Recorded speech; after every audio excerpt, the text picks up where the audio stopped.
जे काही आपण वापरणार आहोत स्वर व्यंजन ते म्हणजे आपलं वृत्त. सगळ्यात पहिलं काय येणार? भाषा. काय म्हणतात? कशाला म्हणतो आपण भाषा?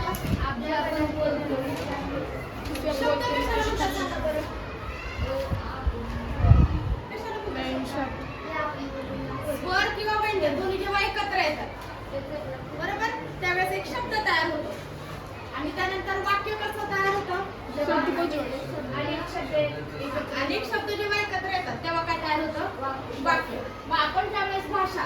भाषा म्हणजे काय? आपण जे काही एकमेकांशी बोलतो ते म्हणजे काय? भाषा. भाषेला काही लिमिट आहे का? याच भाषेत बोलायचं त्या भाषेत नाही. कोणत्याही भाषेत आपण बोलू शकतो पण काय की आपल्या मनात जे आहे ते आपण पुढच्याला सांगतो की नाही? काही असू दे, आपल्या भावना असू दे किंवा काही सुख दुःख आपला राग हे सगळं आपण कसं व्यक्त करतो? लिहून राग व्यक्त करणार आहे का? नाही. मग तुझा खूप राग येतो असं लिहून